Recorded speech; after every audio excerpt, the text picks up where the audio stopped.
perception of architects is probably something quite similar to the medical profession or automotive profession, in the sense of you take your car in for repairs, and when you get it back you get a large bill, and you haven't really been involved in the background processes. You're not quite sure what you were getting. I think a lot of people's impressions of architects is that we do drawing work and sketching, but it's a lot more involved than that. One of the largest roles that we play is that we take technical information and we disseminate that information to the client, number one, and other professionals on the project.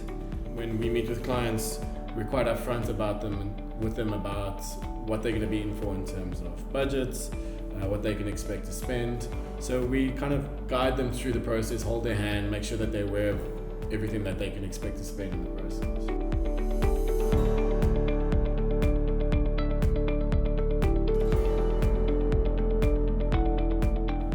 The design side of things is something that is a strong element in architecture.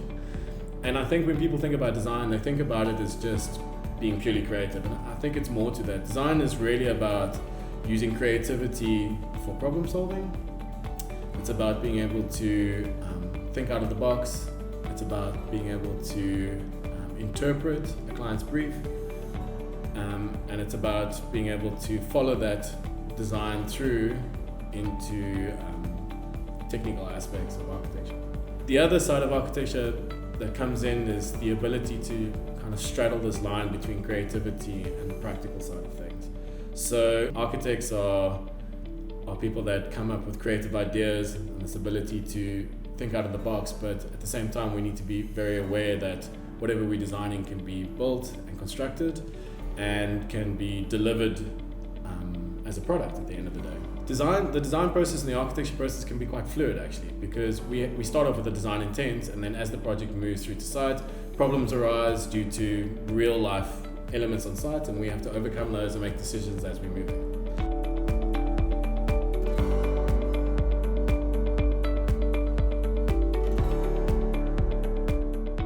Design is not something that everybody's born with. Especially from an architectural point of view, it's something that is kind of molded over a long period of time, starting at university, which is a minimum 5 years, doing your undergrad and then postgrad to masters to get qualified, and thereafter you spend years in practice being mentored by a professional architect before you can become a registered architect. So that's something that really gets molded over time. It's not something, some people are born with creativity, but it still needs to be kind of harnessed and molded into something that can be used in the architectural field.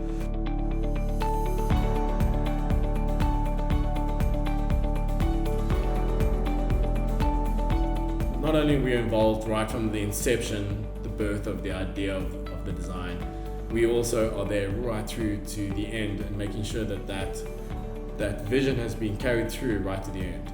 And that is also being involved during quality control, making sure that the way we envisaged the product is being correctly built and that it is to our satisfaction and ultimately to the client's satisfaction, because they rely on us to be their eye on all projects. Every bit of information that happens on a project eventually comes back to the architect. And we take that information and we then coordinate. We make sure that there's no clashing. And that can be anything from an engineer wanting to put structural elements in certain places, and the fire engineer needs to reticulate piping for firefighting equipment, and at some point you find that they clash and they're overlapping. So we kind of check that type of stuff. And then I think also more importantly what we do is we also make sure that the design isn't compromised. So if we have a design intent and one of the professionals needs a service or something placed in that, we will walk through that process with them and the client to make sure that we can provide whatever they need for their job without compromising the design and the aesthetic. When a project reaches site, there is a contract that needs to be signed between a contractor and a client, and somebody has to manage that contract. So we tend to play the role as the mediator between client and contractor, and that is to make sure that the client's vision isn't being compromised, and at the same time that the contractor is being supplied with enough information so that he can build that vision.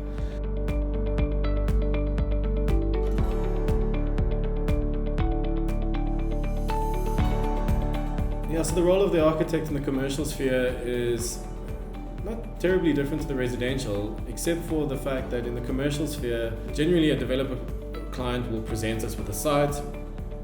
They have certain requirements. Maybe if it's a residential development, how many units can we get on the site? And we would take all necessary information about the site, so the amount of density, the number of parking required, and we draw up scenarios and feasibilities.